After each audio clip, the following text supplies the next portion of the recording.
To Sherlock Holmes, she is always the woman. I have seldom heard him mention her under any other name. In his eyes, she eclipses and predominates the whole of her sex. It was not that he felt any emotion akin to love for Irene Adler. He was the most perfect reasoning and observing machine that the world has seen. He certainly never spoke of the softer passions save with a jibe and a sneer. And yet there was but one woman to him, and that woman was Irene Adler, of dubious and questionable memory. I had seen little of Holmes lately. My marriage had drifted us away from each other. Holmes remained in our lodgings in Baker Street, buried among his old books and alternating from week to week between cocaine and ambition, the drowsiness of the drug, and the fierce energy of his own keen nature. He was still, as ever, deeply attracted by the study of crime, and from time to time I heard some vague account of his doings, his summons to Odessa in the case of the Trepoff murder, or of his clearing up of the singular tragedy of the Atkinson brothers at Trincomalee. But beyond these signs of his activity, however, which I merely shared with all the readers of the daily press, I knew little of my former friend and companion. One night, it was the 20th of March, 1888, I was returning from a journey to a patient, for I had now returned to civil practice, when my way led me through Baker Street. As I passed the well-remembered door, I was seized with a keen desire to see Holmes again, and to know how he was employing his extraordinary powers. I looked up and saw his tall, spare figure pass twice in a dark silhouette against the blind. He was pacing the room swiftly, eagerly, with his head sunk upon his chest and his hands clasped behind him. He was at work again. He had risen out of his drug-created dreams and was hot upon the scent of some new problem. I rang the bell and was shown up to the chamber which had formerly been, in part, my own. He was glad, I think, to see me. He waved me to an armchair, threw across his case of cigars, and indicated a spirit case and a gasogene in the corner. And then he stood before the fire and looked me over in his singular, introspective fashion. Wedlock suits you. I think, Watson, that you've put on 7.5 pounds since I saw you. 7? Indeed. I should have thought a little more. Just a trifle more, I fancy. And you're in practice again, I observe. How did you know, Holmes? I see it. I deduce it. How do I know that you have been getting yourself very wet lately, and that you have a most clumsy and careless servant girl? My dear Holmes, you would certainly have been burned had you lived a few centuries ago. I had a country walk on Thursday and came home in a dreadful mess.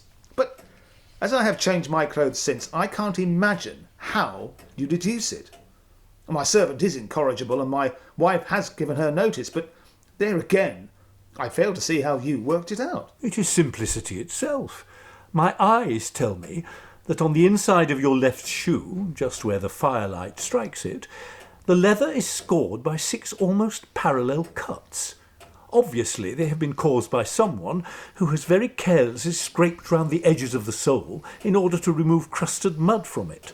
Hence, you see, my double deduction that you have been out in vile weather, and that you had a particularly malignant boot-slitting servant. Well, I am astonished, Holmes.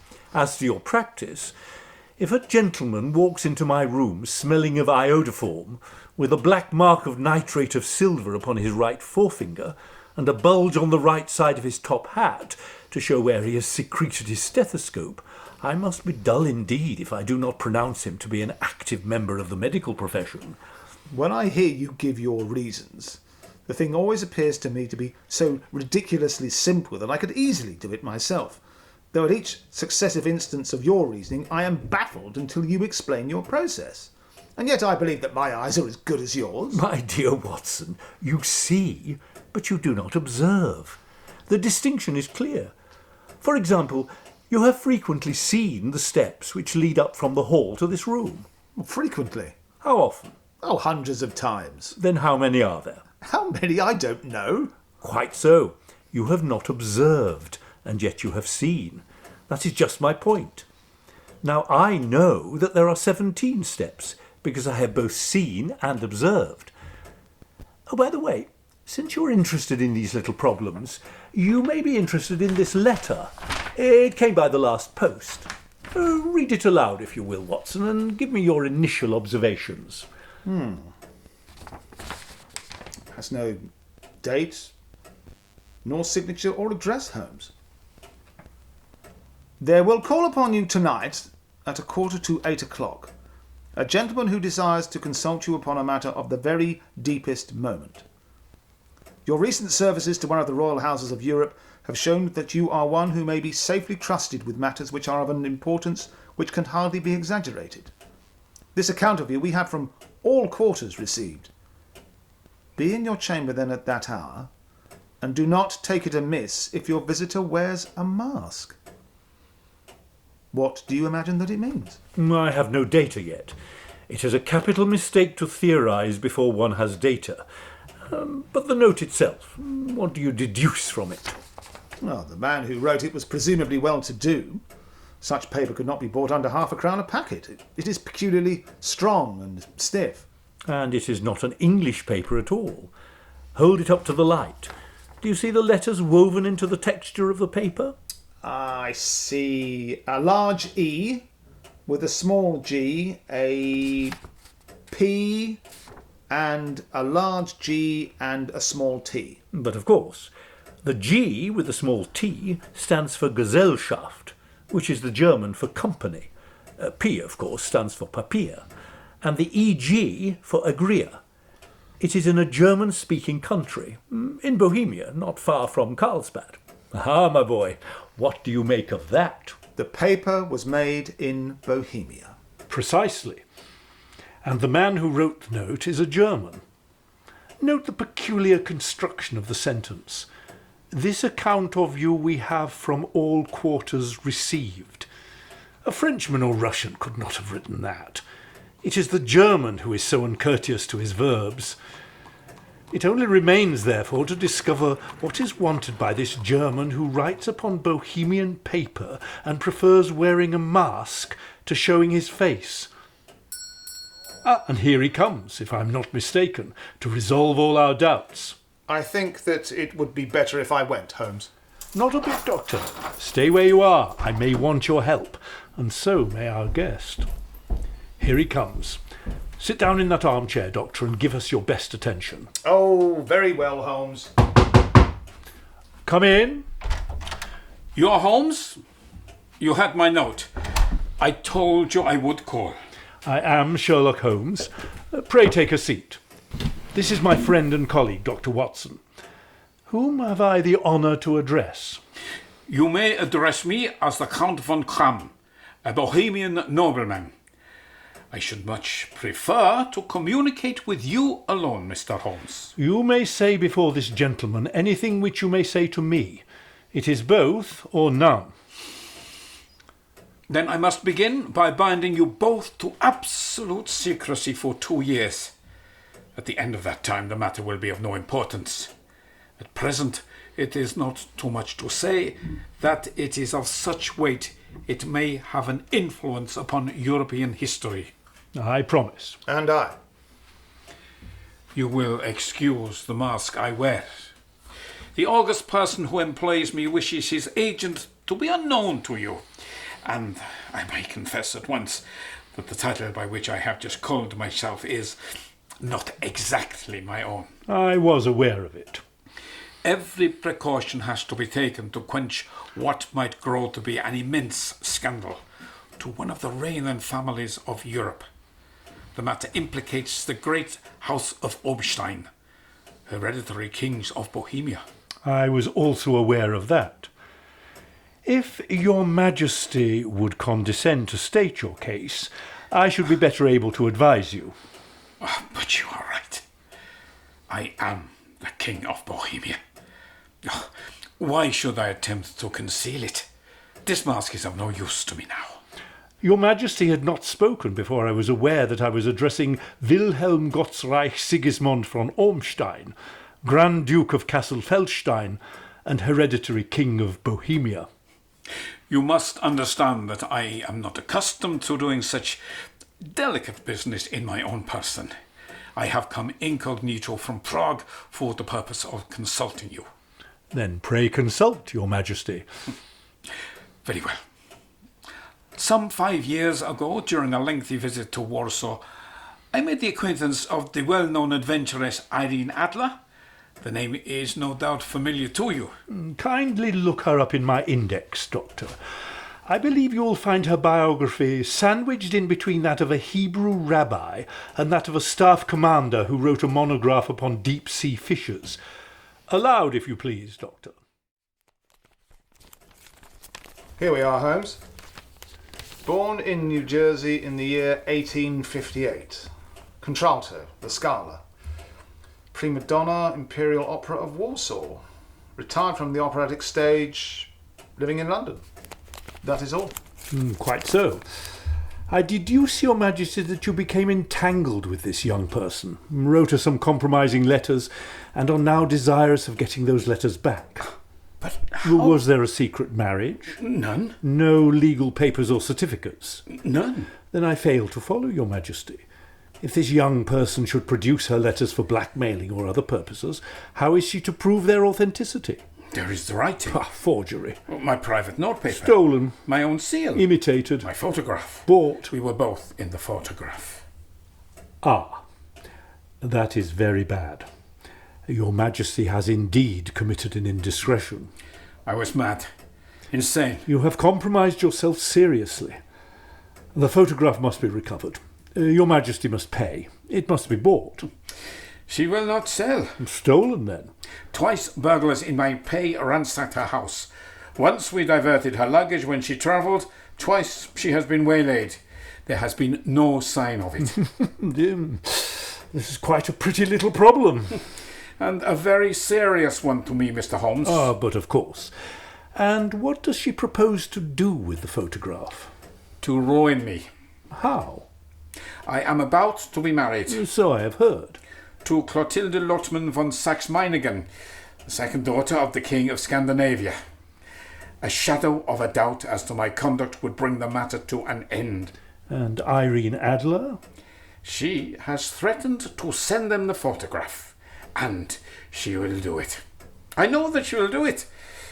You do not know her, but she has a soul of steel. There are no lengths to which she would not go. None. She has said that she would send it on the day when the betrothal was publicly proclaimed, and that will be next Monday. Oh, then we have 3 days yet. That is very fortunate, as I have 1 or 2 matters of importance to look into just at present. Your Majesty will, of course, stay in London for the present. You will find me at the Langham under the name of Count von Kram. You have carte blanche as to money. I would give one of the provinces of my kingdom to have that photograph. And for present expenses? Here is £300 in gold and 700 in notes. She may be found at Bryony Lodge, Serpentine Avenue, St. John's Wood. 1 final question. Was it a large photograph? It was.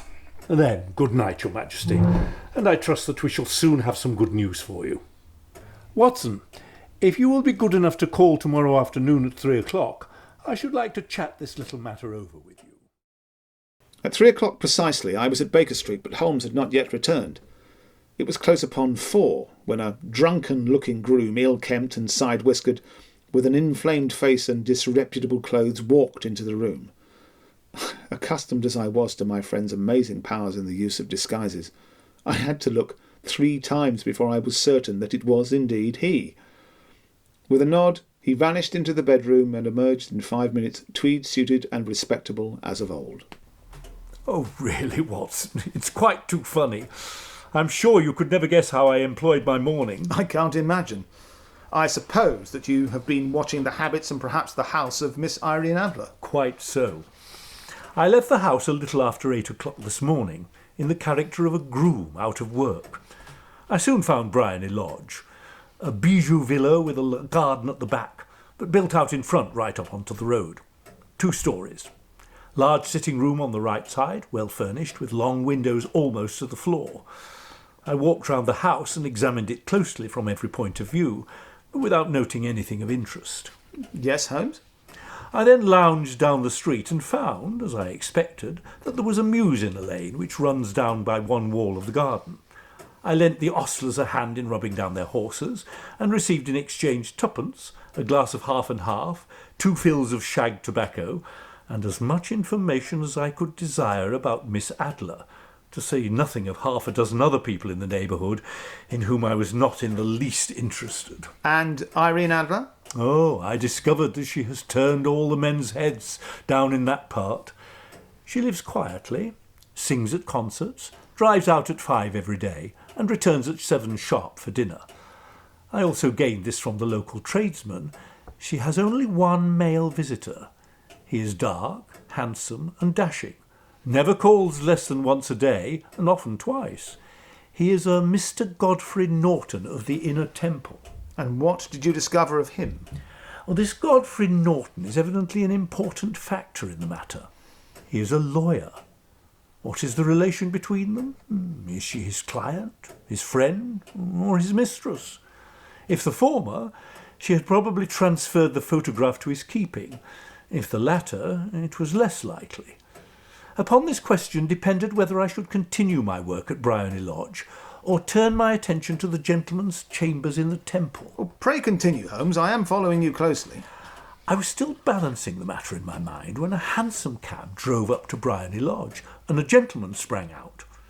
He was a remarkably handsome man, dark, aquiline, and moustached, evidently the man of whom I had heard. He told the cab to wait and brushed past the maid, who opened the door with the air of a man who was thoroughly at home. Aha! Godfrey Norton, I surmise. Precisely, Watson. I could catch glimpses of him in the windows of the sitting-room, pacing up and down, talking excitedly. Presently he emerged, and as he stepped up to the cab, he pulled a gold watch from his pocket and looked at it earnestly. "Drive like the devil," he shouted. "First to Gross and Hankey's in Regent Street, and then to the Church of St. Monica in the Edgware Road. Half a guinea if you do it in 20 minutes. Well, this is most intriguing, Holmes. Away they went, and I was just wondering whether I should not do well to follow them when up the lane came a neat little landau, and it hadn't pulled up before the woman shot out of the hall door and into it. I only caught a glimpse of her at that moment, but she had a face that a man might die for. "The Church of St. Monica, John," she cried, "and half a sovereign if you reach it in 20 minutes. Well, this was quite too good to lose, Watson.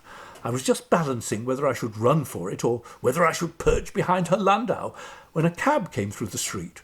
I jumped in before he could object and shouted, 'The Church of St. Monica and half a sovereign if you reach it in 20 minutes. A handsome fare, Holmes. Indeed, Watson, but well spent. My cabby drove fast. I don't think I ever drove faster, but the others were there before us. I paid the man and hurried into the church. There was not a soul there save the 2 whom I had followed, and a surpliced clergyman. They were all 3 standing in a knot in front of the altar. I lounged up the side aisle like any other idler who has dropped into a church. And suddenly, to my surprise, the 3 at the altar faced round to me, and Godfrey Norton came running as hard as he could towards me and grabbed me roughly by the arm. Oh, what on earth was his purpose, Holmes? I was half dragged up to the altar and found myself mumbling responses which were whispered in my ear and vouching for things of which I knew nothing, and generally assisting in the secure tying up of Irene Adler, spinster, to Godfrey Norton, bachelor. It seems that the clergyman absolutely refused to marry them without a witness of some sort, and that my lucky appearance saved the bridegroom from having to sally out into the streets in search of a best man. The bride gave me a sovereign, and I mean to wear it on my watch chain in memory of the occasion. A very unexpected turn of affairs, Holmes. What then? Well, I found my plans very seriously menaced, as it looked as if the pair might take an immediate departure. At the church door, however, they separated, he driving back to the temple and she to her own house, saying she would be out in her carriage at 5. They then drove away in different directions, and I went off to make my own arrangements. Which are? Some cold beef and a glass of beer. I've been too busy to think of food, and I'm likely to be busier still this evening. By the way, Doctor, I shall want your cooperation. You don't mind running a chance of arrest? Not in a good cause. Oh, the cause is excellent. Then I am your man. What is your wish? I will make it clear to you. Now it is nearly 5. In 2 hours we must be on the scene of action. Miss Irene, or Madame, rather, returns from her drive at 7. We must be at Bryony Lodge to meet her. And what then? You must leave that to me. There is only one point on which I must insist. You must not interfere, come what may. I am to be neutral. To do nothing whatever. There will probably be some small unpleasantness. It will end in my being conveyed into the house. 4 or 5 minutes afterwards, the sitting-room window will open. You are to station yourself close to that open window. Yes? You are to watch me, for I will be visible to you, and when I raise my hand, so, you will throw into the room what I will give you to throw, and will, at the same time, raise the cry of fire. Is that clear, Watson? Entirely. Here, Watson, this is an ordinary plumber's smoke rocket, fitted with a cap at either end to make it self-lighting. When you raise your cry of fire, it will be taken up by quite a number of people. You may then walk to the end of the street, and I will rejoin you in 10 minutes. Do you follow, Watson?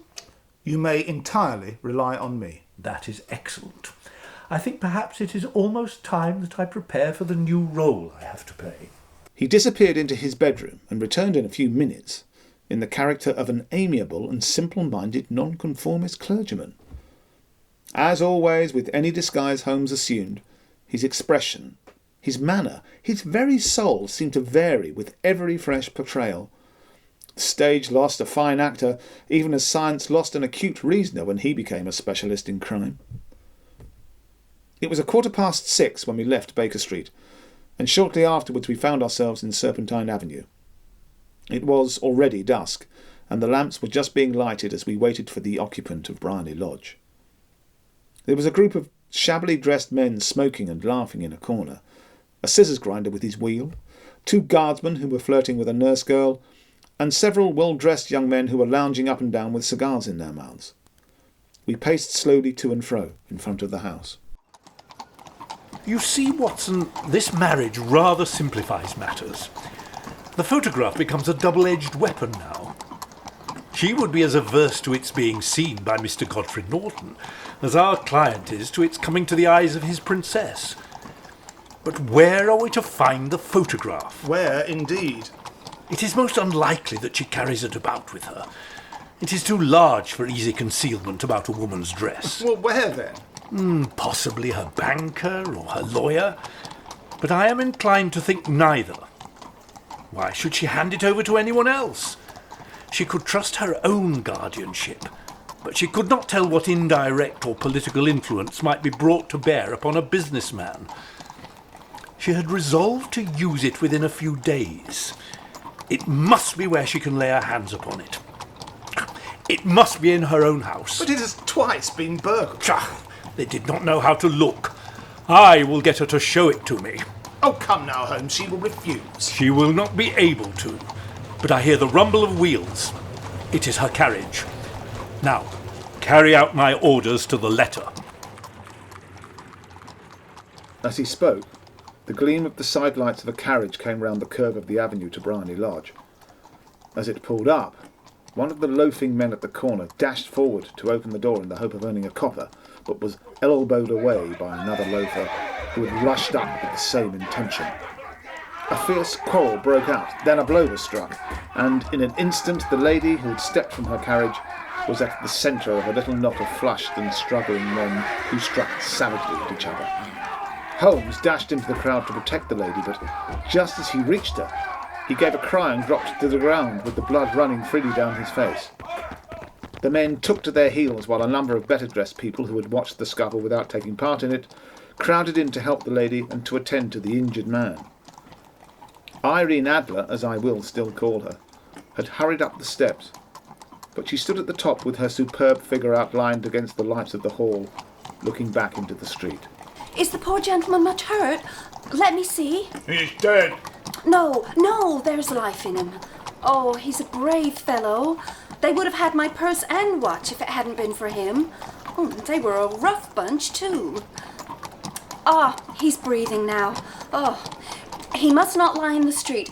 Bring him into the sitting room. There's a comfortable sofa. This way, please. Slowly and solemnly he was borne into Bryony Lodge while I still observed the proceedings from my post by the window. The lamps had been lit, but the blinds had not been drawn, so that I could see Holmes as he lay upon the couch. I took the smoke rocket from under my overcoat.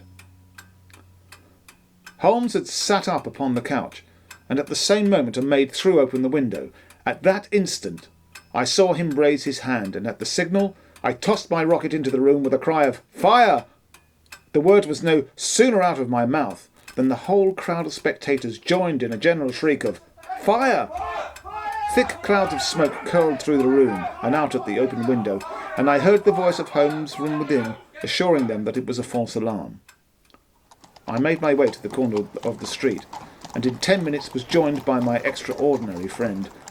He walked swiftly and in silence for some few minutes, until we had turned down one of the quiet streets which led towards the Edgware Road. You did it very nicely, Doctor. Nothing could have been better.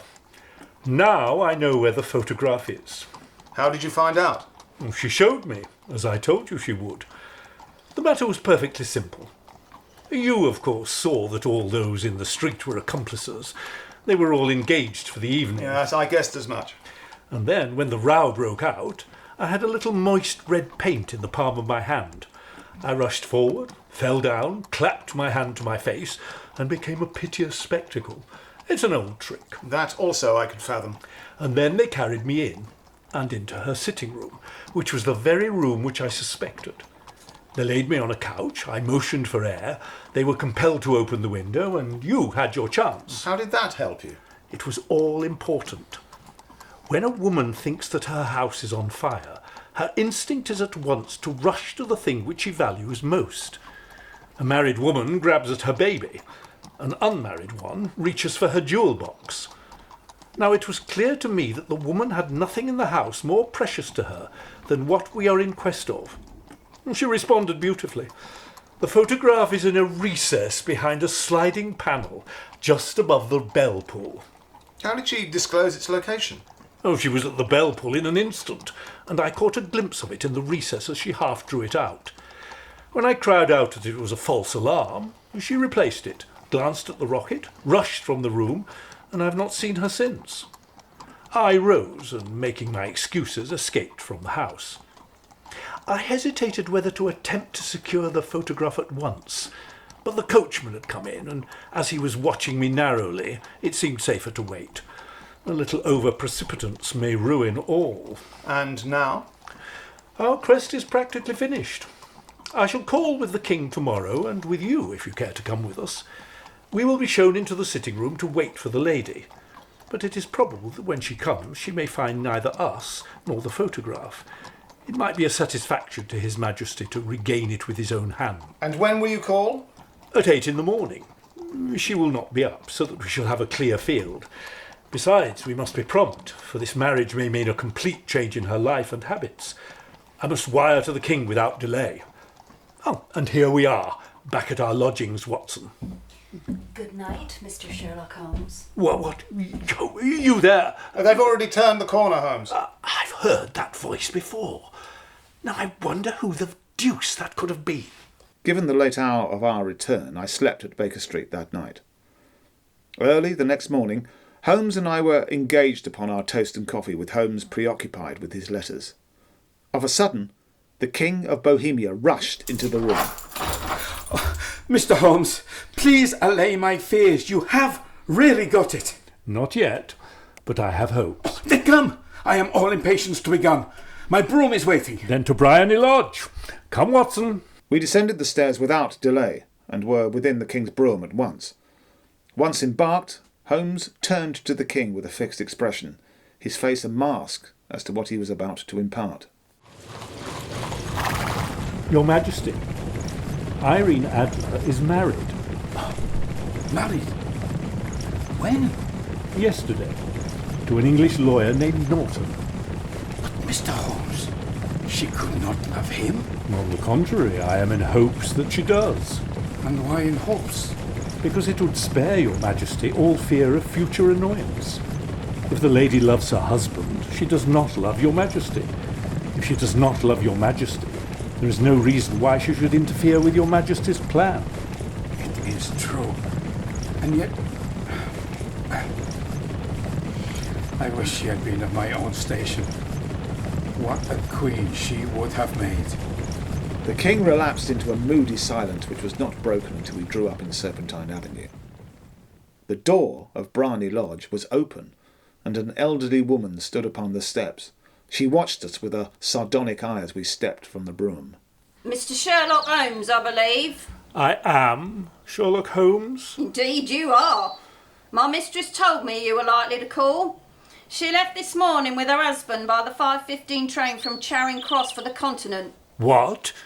Do you mean she has left England? Never to return, Mr. Holmes. All is lost, Mr. Holmes, all is lost. We shall see, Your Majesty.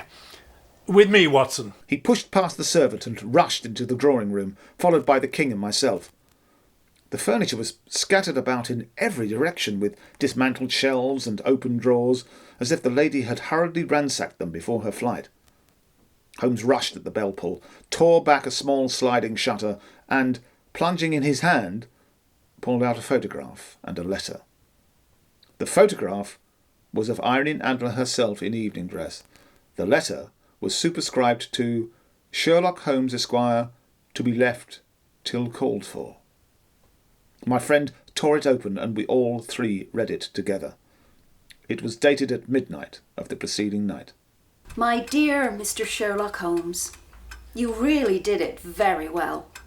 You took me in completely. Until after the alarm of fire, I had not a suspicion. But then, when I found how I'd betrayed myself, I began to think. I had been warned against you months ago. I had been told that if the king employed an agent, it would certainly be you, and your address had been given me. Yet with all this, you made me reveal what you wanted to know. Even after I became suspicious, I found it hard to think evil of such a dear, kind old clergyman. But you know, I have been trained as an actress myself. Male costume is nothing new to me. I often take advantage of the freedom which it gives.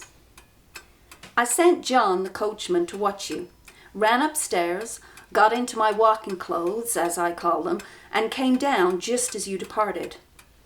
Well, I followed you to your door, and so made sure that I was really an object of interest to this celebrated Mr. Sherlock Holmes. Then I rather imprudently wished you good night, and started for the Temple to see my husband. We both thought the best recourse was flight, when pursued by so formidable an antagonist. So you will find the nest empty when you call tomorrow. As to the photograph, your client may rest in peace. I love, and am loved, by a better man than he. The king may do what he will without hindrance from one whom he has cruelly wronged. I keep it only to safeguard myself, and to preserve a weapon which will always secure me from any steps which he may take in the future. I leave a photograph which he might care to possess, and I remain, dear Mr. Sherlock Holmes, very truly yours, Irene Norton, née Adler. What a woman! Oh, what a woman! Did I not tell you how quick and resolute she was? Would she not have made an admirable queen? Is it not a pity that she was not on my level? From what I have seen of the lady, she seems indeed to be on a very different level to Your Majesty. I'm sorry that I have not been able to bring Your Majesty's business to a more successful conclusion. On the contrary, my dear sir, nothing could be more successful. I know that her word is inviolate. The photograph is now as safe as if it were in the fire.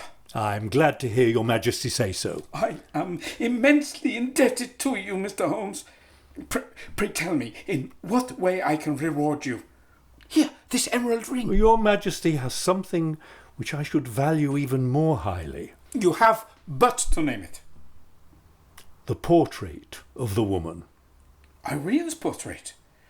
You wish to have her photograph? Certainly, if you desire it. I thank Your Majesty. Then there is no more to be done in the matter. I have the honour to wish you a very good morning. And with that, my friend Mr. Sherlock Holmes bowed, and, turning away without observing the hand which the king had stretched out to him, set off in my company for his chambers. And that was how a great scandal threatened to affect the kingdom of Bohemia and how the best plans of Mr. Sherlock Holmes were beaten by a woman's wit. He used to make merry over the cleverness of women, but I have not heard him do it of late. And when he speaks of Irene Adler, or when he refers to her photograph, it is always under the honourable title of the woman.